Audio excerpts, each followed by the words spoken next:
Iglesia Cristiana, UNC, Ottawa. Vamos a prepararnos para entrar ahora a la palabra del Señor. Y hoy día sentí en mi corazón hacer un repaso. ¿Por qué un repaso? Porque muchas veces avanzamos y se nos olvida. Y es bueno recordar, de tal forma que cuando repasamos lo esencial de la enseñanza se nos va quedando. Amén. Y pensaba hacer un repaso hasta el último tema que vimos, pero al preparar me di cuenta que era bastante, entonces me limité a las bienaventuranzas. Y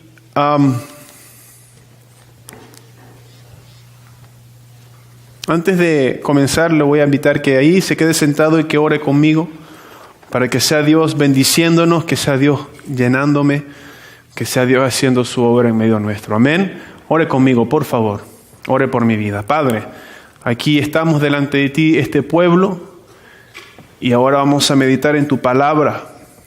Te pido que tú me ayudes, que tú derrames de tu espíritu, que tú abras mi mente y que cuando yo abra mi boca, toda palabra, Señor, sea inspirada por ti, Señor.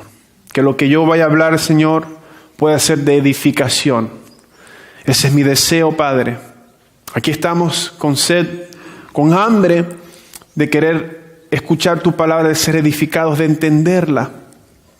Así como esa multitud, o más bien como los discípulos que se sentaron a escuchar las palabras de Jesucristo, así venimos delante de ti hoy a escuchar tus palabras que están en la Biblia, Señor.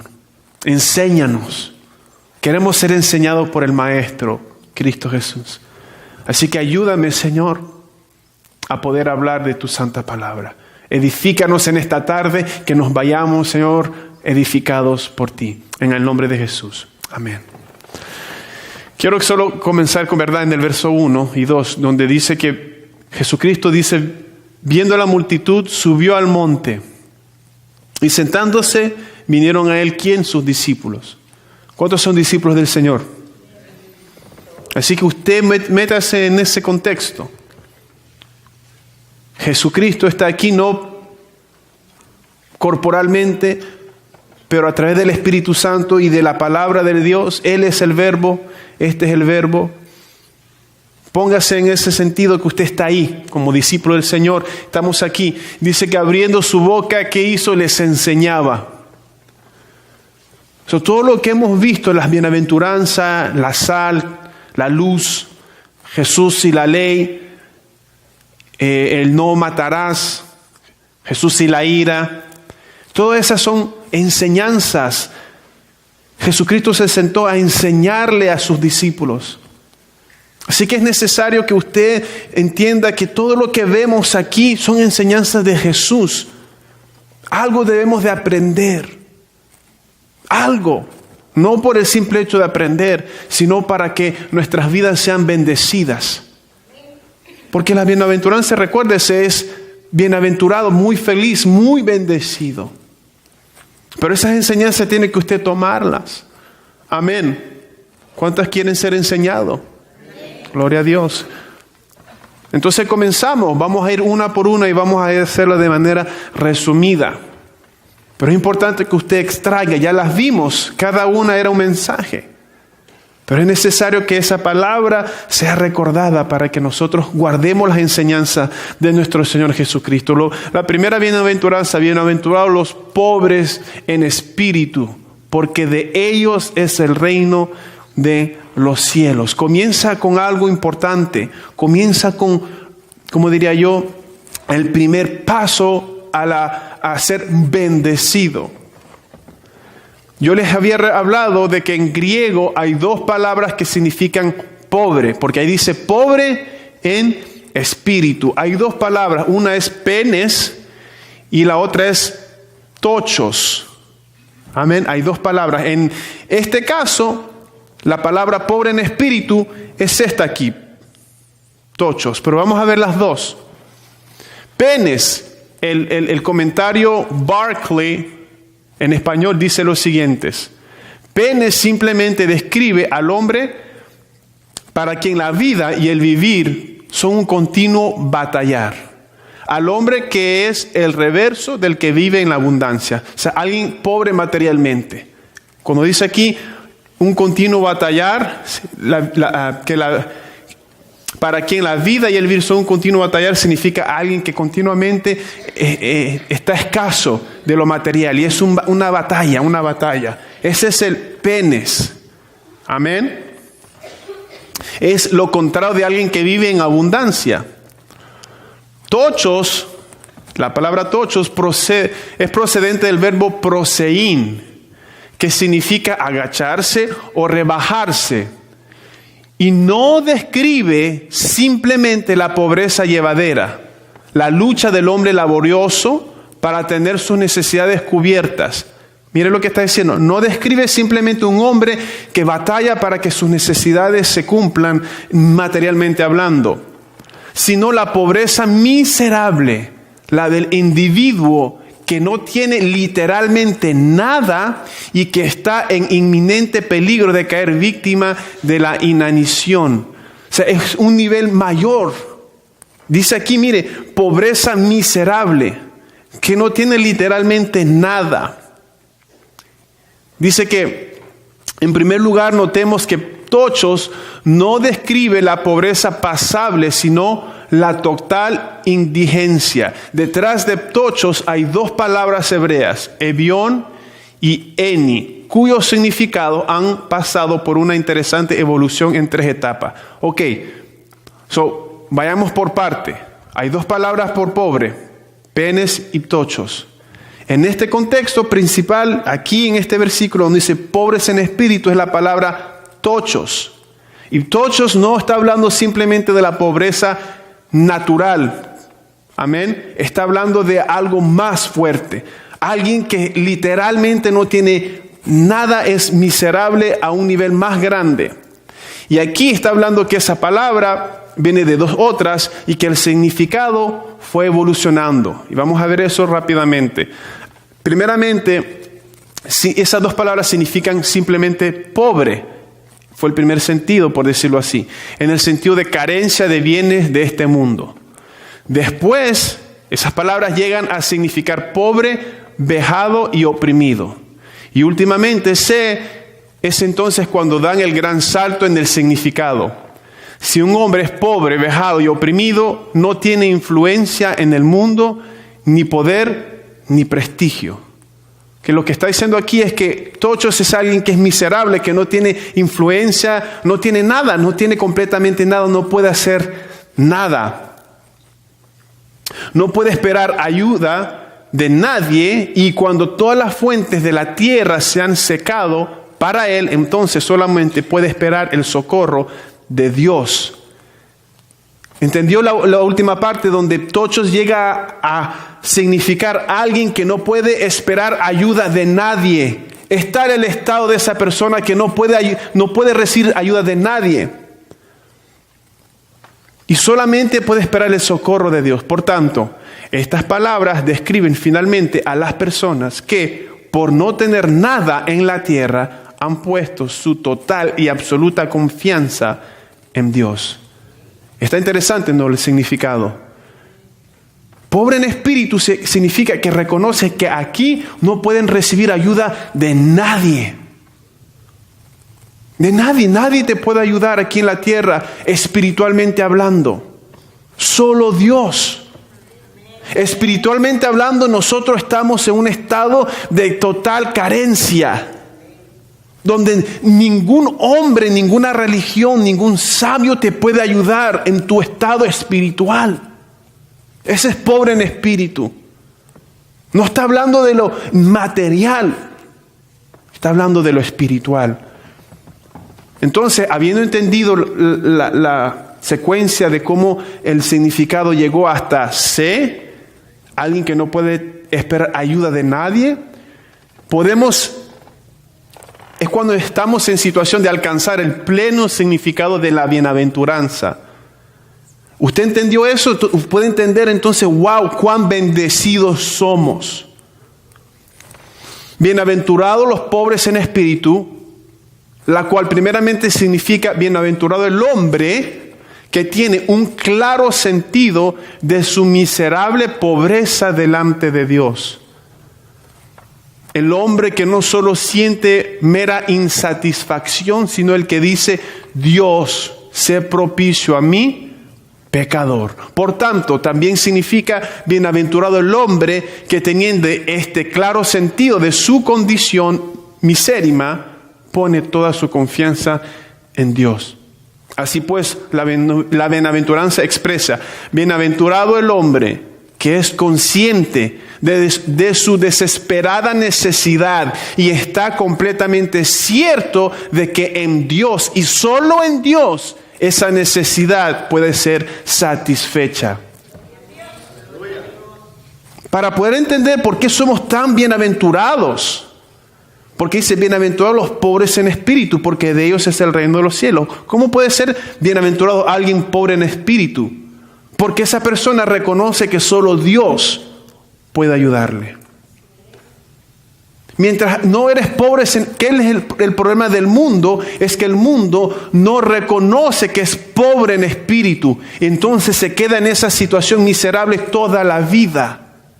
Mientras aquel que reconoce que espiritualmente es pobre, pone su vista en Dios. Y ahí puede ser bendecido. Porque Dios es bueno. Porque Dios no quiere que el hombre perezca. No quiere. Pero tiene que reconocer su necesidad de Dios completamente. No puede confiar en sí mismo. ¿Vieron lo que? No entiende que nadie le puede ayudar. Nadie.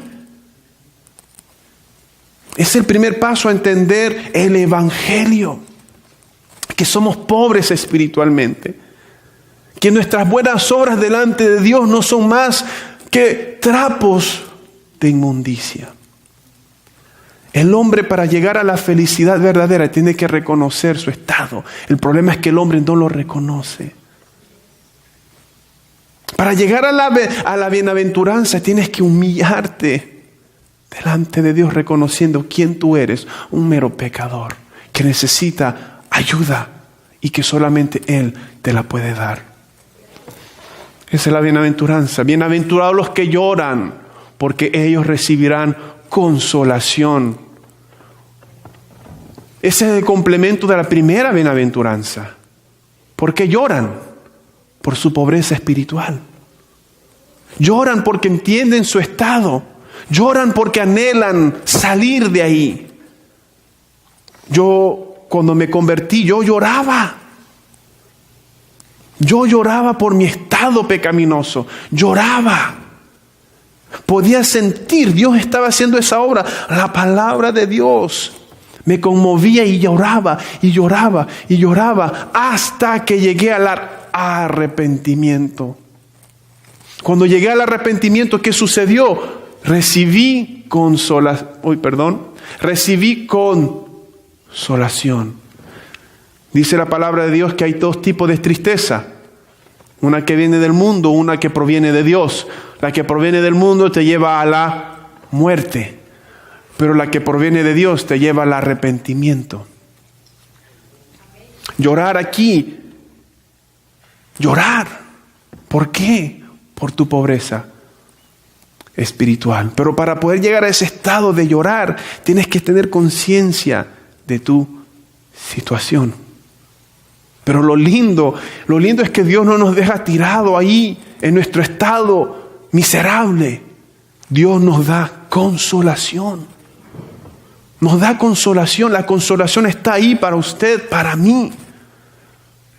Solo es de reconocer nuestro pecado.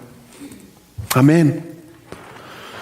Bienaventurados los mansos, porque ellos recibirán la tierra por heredad. Mansos no significa debilidad. Muchas veces la gente piensa es alguien débil. No, sino fortaleza sujeta a control.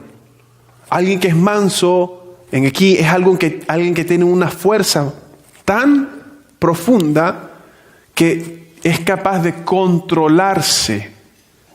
¿Qué quiere decir eso? Significa que no se deja dominar por las emociones malas, por la ira. por la falta de perdón, se deja sujeta a eso y se deja dominar por lo bueno, por el Espíritu Santo. Ese es un manso. Alguien que no es manso es dominado por la carne, por la ira, por el enojo rápidamente. O sea, ustedes conocen los animales cuando no son mansos, ¿verdad? Las bestias. Tú te acercas y ellos responden agresivamente. Tú les dices a la derecha, van a la izquierda y patean y no se dejan guiar. Eso es para darnos a entender así, cuando nosotros no somos mansos, somos como esos animales. Que damos patadas allá, damos patadas acá, nos dicen acá, no, y hacemos como queremos, nos dejamos dominar por nuestras emociones. El manso no. El manso se deja guiar, perdona, no responde con mal, sino fortaleza sujeta a control. La palabra manso lleva la idea de humildad y autodisciplina. Por eso comienza con pobre en espíritu. Pobre en espíritu te lleva a la humildad. Cuando tú eres pobre en espíritu, la consecuencia de eso es que ya estás en un estado donde ya tu orgullo se fue. Amén. Mientras tu orgullo no se va, no puedes llegar a la mansedumbre. Si usted o yo tenemos un problema en cierto carácter donde no somos mansos, es porque espiritualmente ahí tenemos orgullo. Y el Espíritu de Dios no puede dominar esa área. No tenemos disciplina, no tenemos humildad. Entonces, para que Dios pueda trabajar en nuestro carácter, debemos de reconocer nuestra pobreza espiritual. Debemos de reconocer, Señor, este carácter no lo puedo cambiar yo y es malo. Ayúdame. Nadie me puede ayudar. Nadie. Solo tú. Se rompe el orgullo. Lloras porque quieres cambiar. ¿Qué viene? Mansedumbre. Es todo un proceso que va llevando aquí el Señor. Mansedumbre. ¿Cuántos quieren ser mansos? Yo quiero ser manso. Yo quiero ser manso. ¿Por qué? Porque voy a ser bienaventurado. Cuando Dios guía tu vida, cuando tú te dejas guiar por Dios, tú vas a estar en paz, vas a ser feliz. La gente piensa que, no, yo no soy tonto, yo no me dejo. Pero no vives en paz. Cuando dejas que Dios domine tu vida, la paz de Dios, que dice Jesucristo que nos vino a dar, reina en nuestros corazones. Así que no significa debilidad, sino fortaleza sujeta a control. La palabra lleva la idea de humildad y autodisciplina. Mire, esto viene también del Salmo 37:11. Pero los mansos heredarán la tierra, como lo que dice, bienaventurados los mansos, porque ellos recibirán la tierra por heredad. Es lo mismo, Jesucristo está repitiendo el Salmo 37:11. Ya en el Antiguo. Fui en el Antiguo. Entonces fui al Antiguo, y aquí manso es la palabra hebrea anao. Significa humilde, pobre, manso. Me llamó la atención porque primero dice pobre en espíritu, que te lleva a la idea de humildad. Después habla de pobreza, o sea, la misma definición me lleva a la primera bienaventuranza. Humilde, pobre, manso. Dice que esa palabra anao describe el resultado que Dios desea cuando nos aflige: humildad. Escuche lo que está diciendo. Bien, los mansos, ¿qué significa manso? Perdón que estoy tocando aquí. Anao. Y anao significa o describe el resultado que Dios desea cuando nos aflige. ¿Qué es lo que Dios desea? Humildad. Eso es lo que Dios desea. El resultado que Dios quiere cuando permite cierta situación es que salga de nosotros, ¿qué? Humildad. La primera vez que aparece esa palabra anao, es el término que describe tanto la condición objetiva y la actitud subjetiva de Moisés. entendió, Moisés entendió que dependía totalmente ¿de quién? De Dios. Dice en Números 12:3, y aquel varón, Moisés, era muy manso, más que todos los hombres que había sobre la tierra. O sea, la primera vez que se usa es para describir la actitud ¿de quién? De Moisés. Y se decía que él era muy manso, más que todos los hombres. Ok, podemos ver entonces la mansedumbre manifestada en el carácter de un hombre. ¿Quién era Moisés? Un hombre que se dejó dominar por el Espíritu Santo. Un hombre que fue capaz de dejar las riquezas de Egipto para identificarse con los esclavos judíos, con el pueblo de Dios, que prefirió sufrir ahí porque tenía sus ojos puestos en el galardón. Se dejó guiar. ¿Usted sabe lo que es eso? Probablemente ninguno de nosotros, tal vez ninguno de nosotros estuvo en la posición de riqueza, de autoridad y poder que estaba Moisés. Para poder dejar semejante puesto y identificarse con los esclavos, él tenía que ser guiado por el Espíritu Santo. Yo pienso en eso y digo, muchos apóstoles hoy en día no pudieran. Huyen a la pobreza. Maldición. Es cierto. Pero Moisés se fue a identificar con ellos. Porque aquí no es que, ¿cómo le explico? Dios, si quiere bendecirnos, nos va a bendecir, nos va a dar riqueza. El punto es hacer su voluntad. Es hacer su voluntad. Dentro de la voluntad de Dios, Dios bendice a algunos para que bendigan a otros, pero todo es su voluntad. No es mi deseo egoísta. Pero volvamos a Moisés. Tenemos en Moisés el ejemplo de mansedumbre. ¿Qué hacía Moisés? Y me recordaba a Moisés que cuando Moisés tenía que lidiar con gente, mucha gente, y gente no muy fácil, gente que le llevaba la contraria.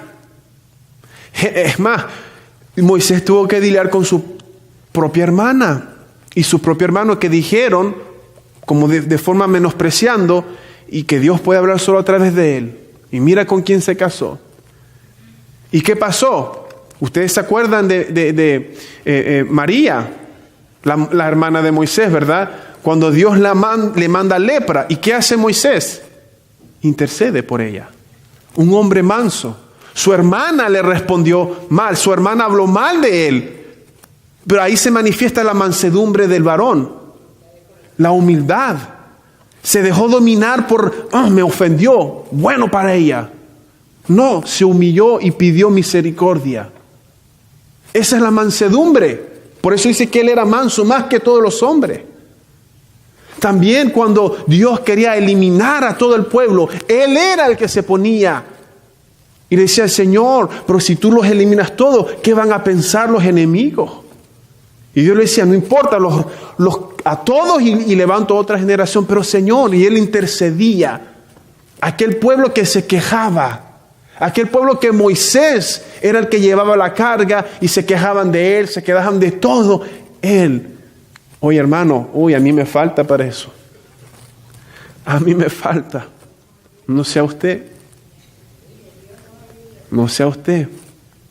Pero bienaventurados los mansos, aquellos que se deja guiar por el Señor, que su carácter está en las manos de Dios, que la ofensa viene, pero Él viene y intercede. No es fácil. Solo el poder de Dios puede hacer eso.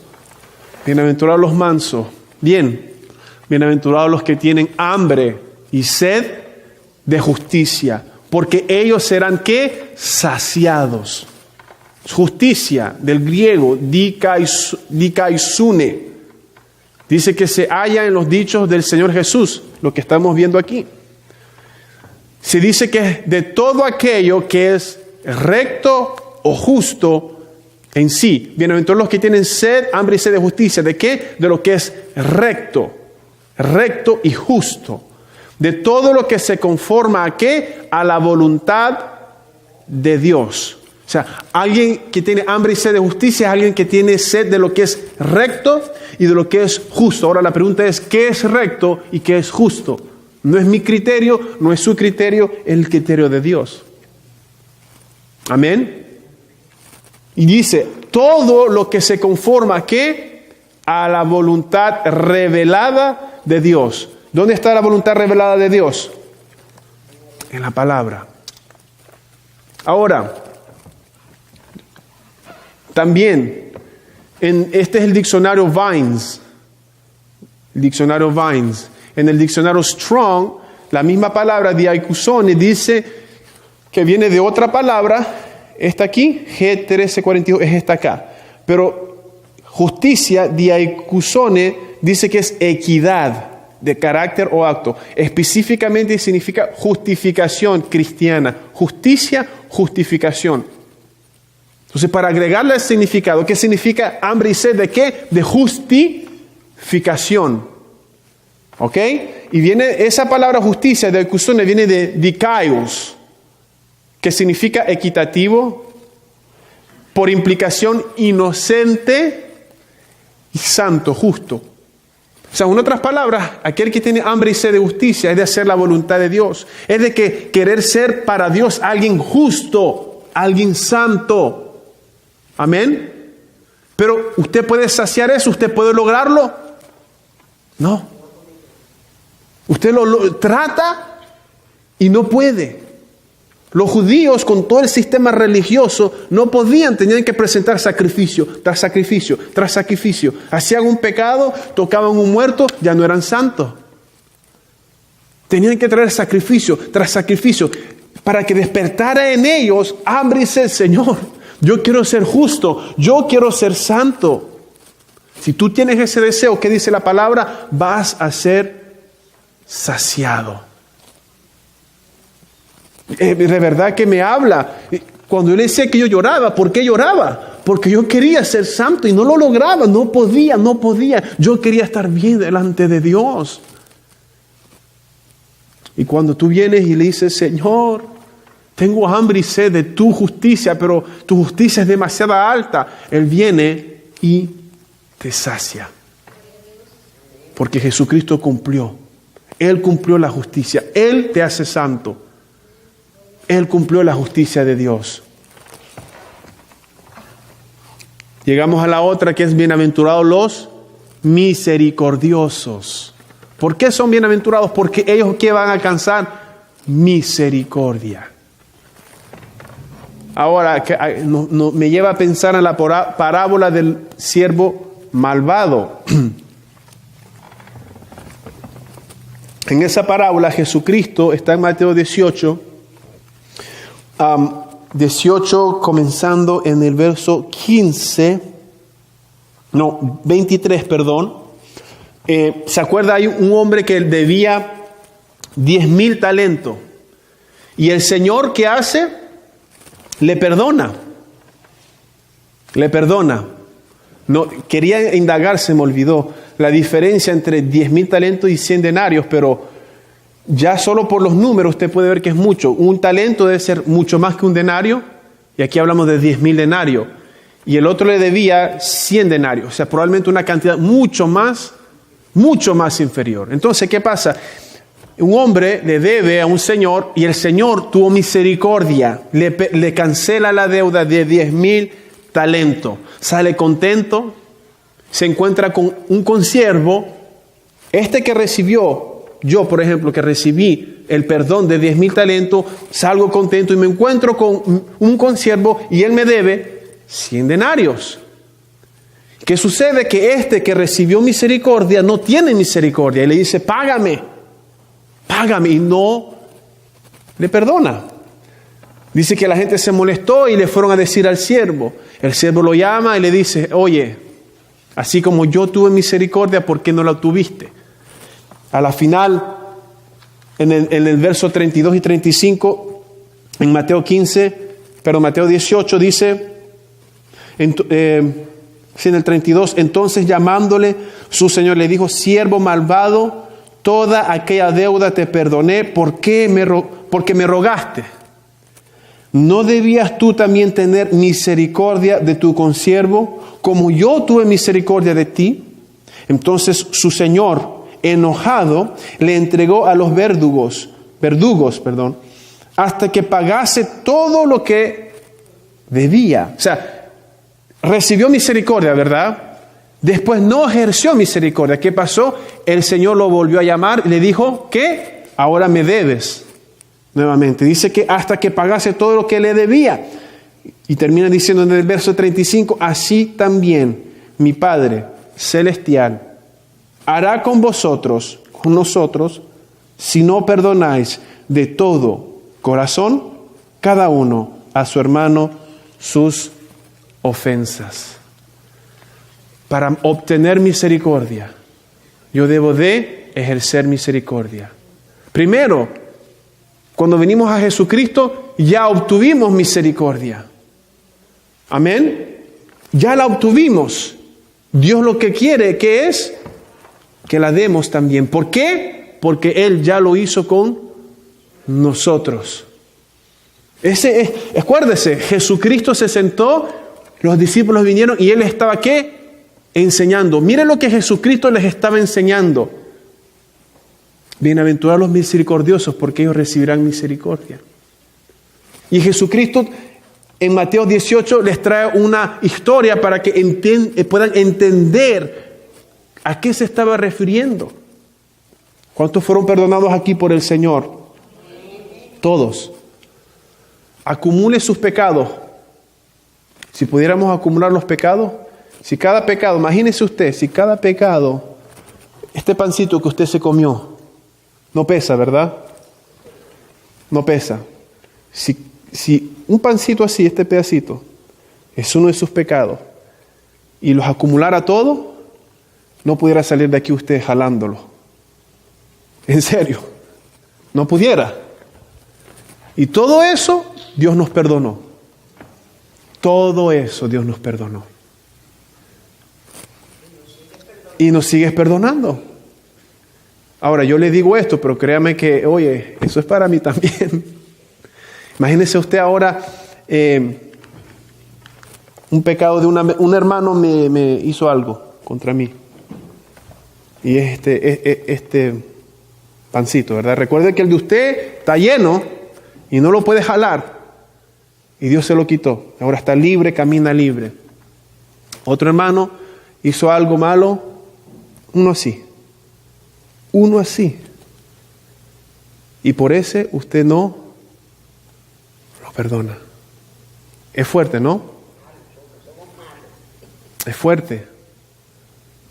Eso es lo que el Señor nos estaba enseñando. Jesús, a usted y a mí. A mí también. Oye, Dios ha permitido cosas en mi vida donde me ha costado perdonar. Yo no sé, yo lo reconozco. Yo lo reconozco. Pero ¿qué me ha ayudado? La palabra. ¿Qué me ha ayudado a transformar mi corazón? Primero tengo que reconocer que me cuesta. Debo de reconocerlo. Y cuando lo reconozco, paso los pasos, pobre en espíritu, y tengo hambre y sed de justicia. Y yo, Señor, me duele, pero yo lloro porque sé que estoy mal. Ayúdame. Soy saciado. Dios hace una obra y puedo ejercer misericordia porque recuerdo que Él tuvo misericordia para conmigo.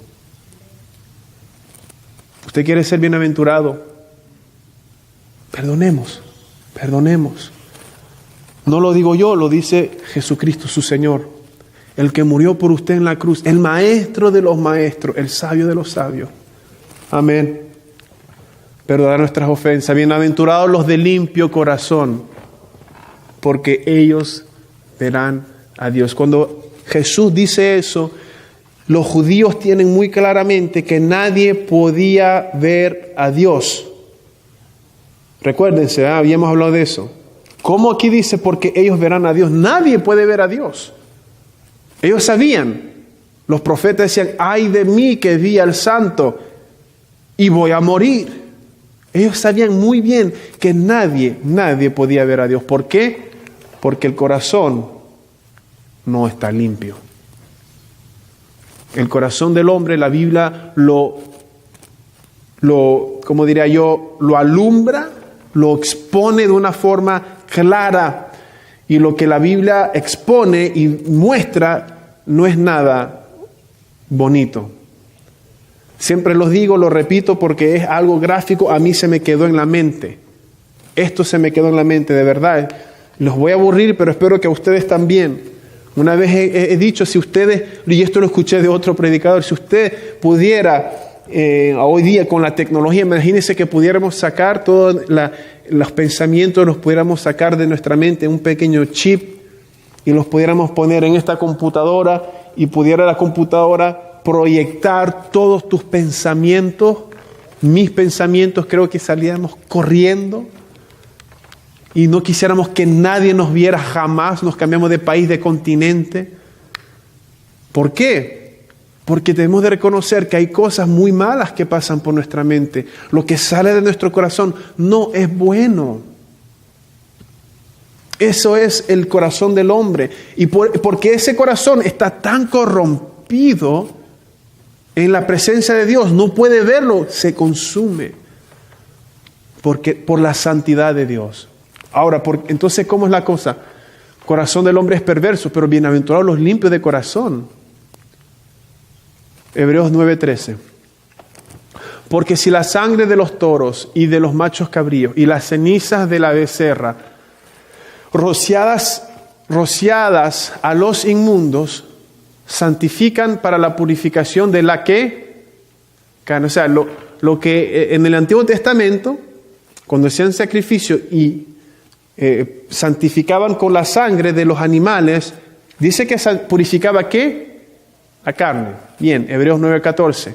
Cuanto más la sangre de Cristo, el cual mediante el Espíritu Eterno se ofreció a sí mismo sin mancha a Dios, limpiará vuestras conciencia de obras muertas para que sirváis a Dios. El otro, en el Antiguo Testamento, la sangre era la carne. O sea, naturalmente, eran santificados, pero internamente, no. Es la sangre de Jesucristo que limpia, ¿qué? Nuestra conciencia de obras muertas. La sangre va más allá. No solo es una cuestión externa. Ellos creían ¿se acuerdan los judíos que acusaban a los discípulos? ¿Y por qué tus discípulos comen con las manos sucias? Porque ellos era santificar el cuerpo. Se lavaban las manos porque estaban inmundos. Y Jesucristo dice, sepulcros blanqueados. Santifican lo de adentro, pero lo de afuera, pero por dentro, corazón perverso. Amén. Pero la sangre de Jesús, ¿qué hace? Limpia el sepulcro por dentro. Hechos 15:7. Este contexto, si usted no se acuerda, este es el concilio de Jerusalén, donde los discípulos estaban debatiendo acerca del problema con la carne y que los judíos querían judaizar a los gentiles, querían obligarlos a que se circuncidaran, querían obligarlos a que no comieran carne, sacrificado y todo ese tipo de cosas. En el verso 7 dice, y después de mucha discusión, Pedro se levantó y les dijo, varones hermanos, vosotros sabéis cómo ya hace algún tiempo que Dios escogió que los gentiles oyesen por mi boca la palabra del evangelio y creyesen. Verso 8, y Dios, que conoce que los corazones, les dio testimonio dándole el Espíritu Santo lo mismo que a nosotros. Verso 9, y ninguna diferencia hizo entre nosotros y ellos, purificando ¿qué? ¿Por qué? ¿Por qué? Por la... ¿Cómo fueron purificados los corazones? Por la fe. No por tomar agüita y limpiarse las manos, no por sacrificar un animal, amén, no por ninguna obra, sino que el corazón se purifica no con cosas externas, sino por fe en Jesucristo. Ahí lo dice claramente, purificando por la fe sus corazones. Ahora pues, ¿por qué tentáis a Dios poniendo sobre la cerviz de los discípulos un yugo que ni nuestros padres ni nosotros hemos podido llevar? Les querían obligar a que la santificación era por cosa externa. Les querían volver a poner el yugo. Pero el punto que quiero dar es que aquí dice, purificando los corazones, purificando por la fe sus corazones. Vuelvo atrás. Bienaventurados los de limpio corazón, porque ellos verán a Dios. Ahí está la clave. Cuando su corazón, mi corazón está corrompido, no puede ver a Dios. Yo no puedo ver a Dios, o muero. La santidad de Dios me fulmina. Amén, me fulmina.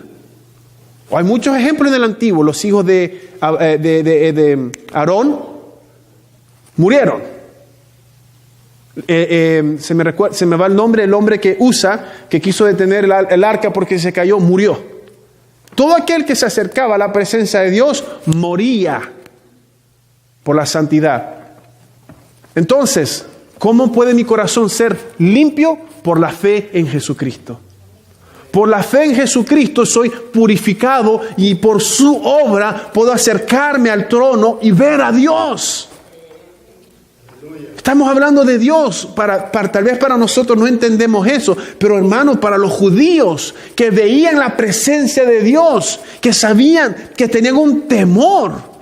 Me imagino al sumo sacerdote entrar en ese lugar santísimo con las campanas para que cuando él caminara sonara por si algún pecado o algo no lo hizo bien, cayese muerto y lo pudieran sacar. Imagínense usted ese temor. Dios mío. Saber que donde vas a entrar, conoce Dios todos tus pecados, todos tus pensamientos, y si te descubre uno, o sea, entiéndalo bien, porque ellos pasaban un proceso, ¿verdad?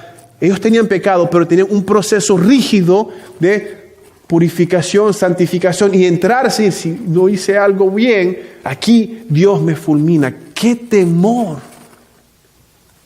Y qué presencia tan fuerte. Necesitamos entender usted y yo eso. Porque al entender eso, apreciamos la obra de Jesucristo.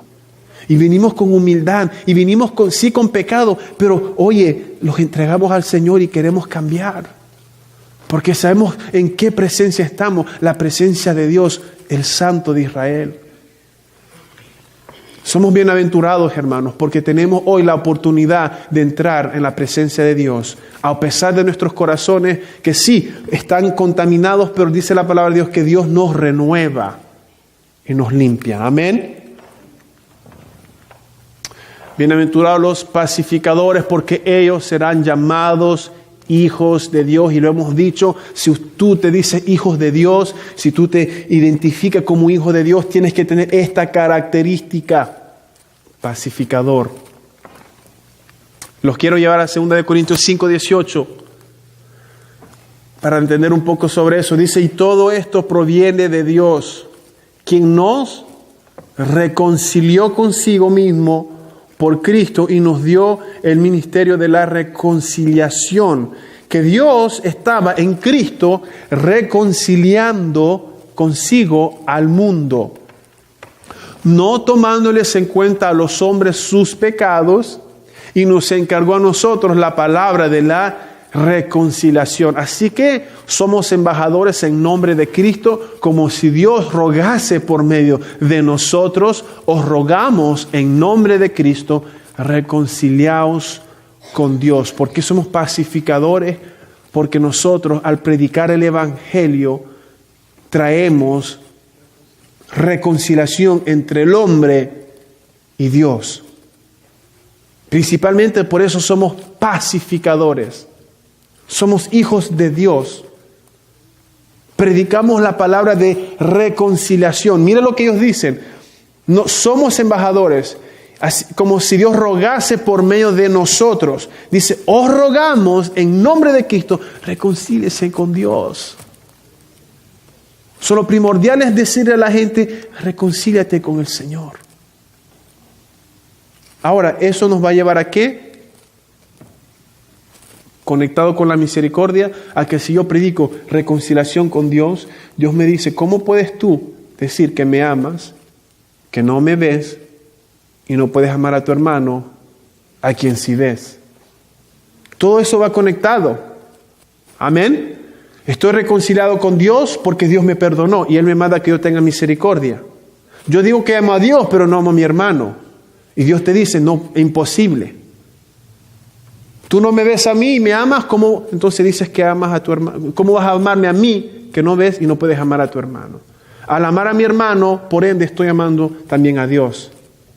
Amén. Bienaventurados los que padecen persecución. Ya estamos llegando al final. Estamos llegando al final. Dice, bienaventurados los que padecen persecución por causa de la justicia. Da una causa. Esa bienaventuranza no es por persecución cualquiera, es por una causa, justicia, porque de ellos es el reino de los cielos. Bienaventurados sois cuando por mi causa, ¿por la causa de quién? Jesucristo. No mi causa, la causa de Jesucristo, os vituperen y os persigan y digan toda clase de mal contra vosotros mintiendo. Gozaos y alegraos porque vuestro galardón es grande en los cielos, porque así persiguieron a los profetas que fueron antes de vosotros. Este versículo, a cada vez que lo leo, me ministra, porque me hace recordar que cuando yo voy a hacer la obra de Jesucristo, puede venir vituperio y persecución. ¿Por causa de quién? De Jesucristo. Digan qué mal contra vosotros. En mi poca experiencia, podría decir, porque yo considero que otros hombres tienen mucho más experiencia, pero en lo que he podido experimentar del caminar con Dios, han habido un momento donde actué de una cierta forma o hice ciertas cosas y se expresaron mal de mí, donde estaba, pero yo he entendido algo, que si yo sigo con Dios, yo demuestro el carácter de Jesucristo y demuestro que soy luz, que soy sal, no porque hablo mucho, sino por la forma que yo vivo, las cosas que son contra mí se van a desenmascarar por ellas mismas.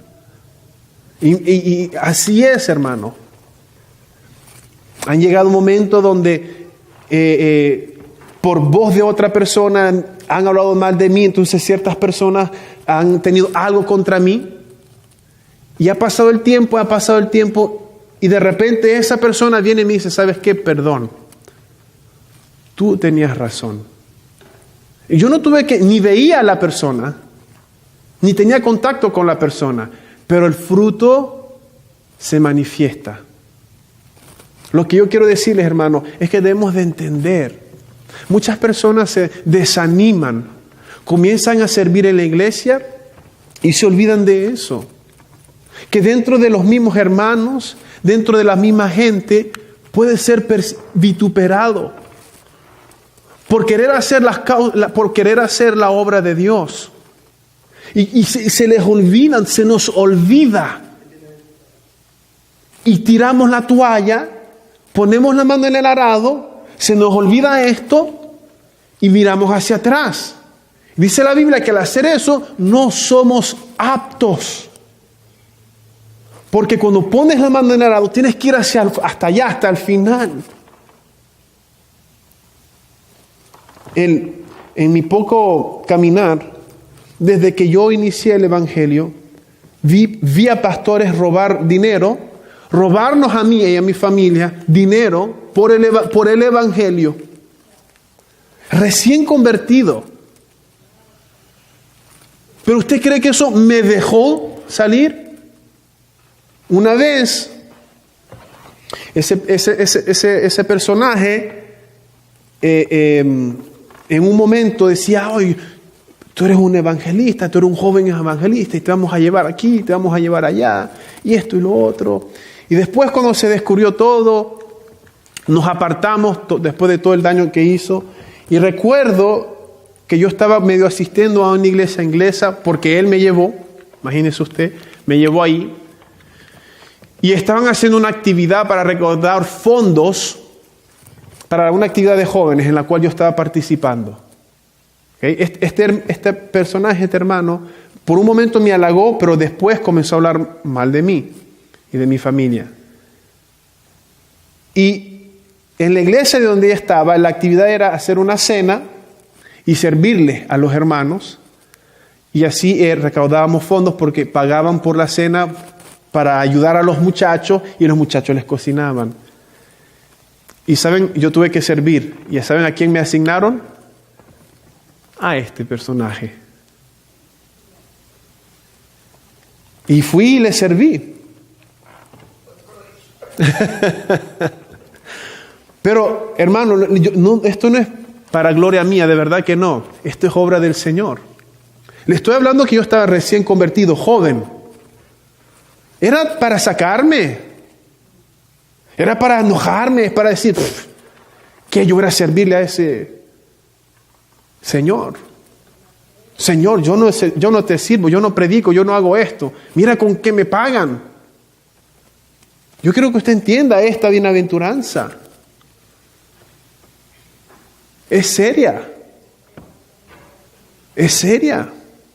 Venga lo que venga. A Jesucristo no lo traicionó el tesorero, Judas. A Jesucristo no lo negó Pedro. ¿Sí o no? ¿Y se detuvo Jesucristo de hacer su obra? No. Pablo dice que en un momento todos lo abandonaron. Y él dijo, yo termino mi carrera. Yo termino. Amén. Esta bienaventuranza no es así por así. Yo les invito, yo les animo a que la consideren. Amén. Y que esto después, gozaos y alegraos. Oh, yo me gozo, yo me alegro. Eso me hizo madurar. Eso me hizo crecer. Eso me hizo ser más sólido. Me hizo poder estar ahora en la posición que estoy hoy. Porque ahora Dios sabe que venga lo que venga, yo no voy a soltar. Que Dios me ayude. Lo digo así con confianza. Una vez alguien me dijo que yo, no voy a decir el nombre, se va a reír la persona, pero a veces me decía, tú hablas mucho así como que tanta confianza, cuidado, mira que el que piensa que esté firme, mira que no caiga. Sí, tienes razón, pero no es que pongo mi confianza en mí, solo que tengo una convicción, hay una convicción dentro de mí, hay una convicción dentro de mí que sé que no voy a caer. No trato de no ser orgulloso, simplemente no sé, hay algo dentro de mí, algo que no puedo negar, algo. No digo que soy perfecto, no digo que no puedo caer, simplemente digo, hay algo que sé que no suelto. No suelto. Yo le animo y que esta palabra pueda volverse verdadera entre nosotros. Dice, gozaos y alegraos porque vuestro galardón es grande en los cielos, porque así persiguieron a quién, a los profetas que fueron antes de vosotros. ¿Quiénes perseguían a los profetas? Sus propios conciudadanos. Los mismos que decían adorar al Dios de Abraham eran los mismos que los atacaban, los mismos que los mataban, los mismos que los exterminaban. Pero por eso dejaron de hacer su obra, no. Siguieron porque le servimos a Jesucristo. Le servimos a Jesucristo. Es a Él que usted y yo le servimos. Amén. Entonces, que la gente diga, que la gente le haga esto, dijo algo malo, hizo esto, lo otro. Le hago la pregunta a usted, según la enseñanza de Jesús, ¿es razón de dejar algo que Dios le puso para hacer? No, ¿qué tiene que ser? Bienaventurado, gozarse y alegrarse y seguir hacia adelante. Esa es la bienaventuranza que está aquí exponiendo el Señor. Ahora, ¿que es fácil? No le digo que no es. Pero ese proceso te lleva a la madurez, te lleva al crecimiento. Amén. ¿Cuántos dicen amén? Decir amén es un poco más difícil. Amén. Así es.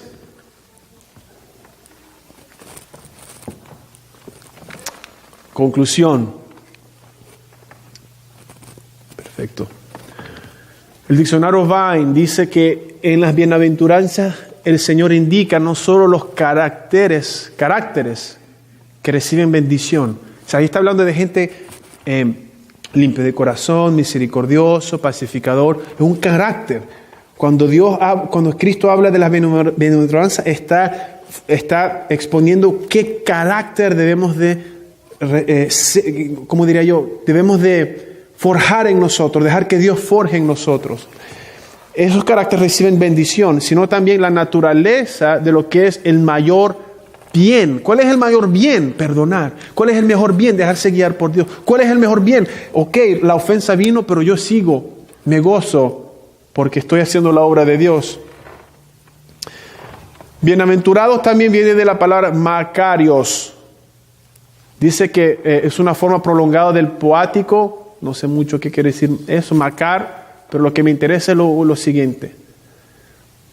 Dice que significa lo mismo que supremamente bendecido. Por extensión, afortunado, bien librado, bendecir, bienaventurado, dichoso, glorioso. Cuando Cristo dice bienaventurado, supremamente bendecido, feliz, afortunado. Afortunado. ¿Quiénes son los afortunados, los supremamente bendecidos? Vuelvo y pongo aquí los puntos claros para que algo se le grabe. Primero, los pobres en espíritu, reconociendo que tu necesidad solo a Dios te la puede dar. Solo Dios te puede suplir. Que tú tienes una necesidad muy profunda y que hasta que no reconozcas que solo Dios te la puede suplir, tú vas a seguir en esa desgracia. Pobres en espíritu, los que lloran porque reconocen su pobreza espiritual, serán consolados. Luego llegarán a ser mansos porque ya fueron humildes, aquí recibieron humildad, se dejan guiar por el Señor. Tienen hambre y sed de justicia, de que no son capaces. Quiero dejarme guiar por Dios, pero por mí mismo no puedo. Solo Jesucristo puede hacer eso en ti. Solo Él cumple la justicia que Dios demanda. Misericordioso. Una vez que ya recibimos la justicia de Dios, recibimos la bendición, el perdón de nuestros pecados, tenemos que perdonar a nuestros hermanos, cancelar las deudas que nos deben. En ofensas le estoy hablando, no económicamente. Estoy hablando en ofensa. Amén. Bueno, no me meto en lo económico ahorita. Los limpios de corazón. Tu corazón y mi corazón no puede ser limpiado por nada, sino por la sangre de Jesucristo. Solo puede ser renovado por la sangre de Jesucristo. Y tu corazón es perverso, el mío es perverso. Pacificadores. Porque nosotros recibimos el perdón de Dios, nosotros queremos que los otros entiendan que están en enemistad contra Dios y puedan reconciliarse con el Padre a través del sacrificio de Jesucristo. Y finalmente, a través de hacer todas estas cosas, a través de ser pobre en espíritu, llorar, ser manso, tener hambre y sed de justicia, ejercer misericordia, ser limpio de corazón y pacificador, te puede traer persecución. Por hacer el bien, te puedes acarrear persecución. Pero esa persecución debe de causar ¿qué? Gozo y alegría. Porque Dios es glorificado. Y Dios te va a bendecir. Nos va a bendecir. Que termino con esto que se me lleva a la mente. ¿Se acuerdan la persecución en el Antiguo Testamento? Cómo los profetas murieron en la iglesia primitiva, cómo sufrían mucho. Y hoy día muchos sufren de la misma forma, les cortan la cabeza, los torturan. Existe hoy en día, pero es otra forma de persecución. En la iglesia, un chisme contra usted, esto, lo otro, o se burlan de nosotros en las universidades, en los trabajos. No importa, usted es bienaventurado, somos bienaventurados, seguimos a Cristo y somos bendecidos. Así que les invito a que esto lo mediten, lo hagan suyo. En una área Dios tuvo que ministrarlo hoy. En una área de esas bienaventuranzas, Jesús Acuérdense que se sentó y les enseñó. Hoy Jesús, a través de su palabra, hizo lo mismo. Estas palabras fueron de Jesucristo, no fueron mías. Y si usted las toma, usted va a ser bienaventurado. Tome unas de ellas y diga, Señor, quiero esa bienaventuranza, quiero trabajar en esta semana, en este año. Hágalo. ¿Lo quiere hacer conmigo en esta tarde? ¿Lo quiere hacer conmigo? Yo lo invito. No es predicar por predicar, no es escuchar por escuchar, sino que la palabra es viva, es eficaz. Hagámoslo hoy. Medite en eso. Hoy vamos a orar. Y vamos a pedirle a Dios que nos llene de su carácter. Queremos ser bienaventurados. Mientras yo comienzo a orar, le invito a que usted ahí entre en comunión. Entre en comunión y le dé gracias. Dele gracias primeramente a Jesucristo, a nuestro Señor, por la palabra que nos dejó escrita. Que esas palabras que Él habló en un tiempo salieron de su boca, hoy las podemos leer y pueden ministrarnos. ¿Cuál de las bienaventuranzas usted quiere hacer suya hoy? ¿En cuál? Algunos tal vez necesitan la primera, reconocer su dependencia de Dios, su fracaso espiritual. No sé, la segunda. Ustedes lloran por su pecado, lloran por la tristeza. Tal vez la tristeza del mundo te acecha y solo la muerte te persigue y te quieres quitar la vida y lo otro, porque tienes que llegar al primero, pobre en espíritu. Tal vez tu carácter es difícil y te dejas dominar por él, necesitas mansedumbre.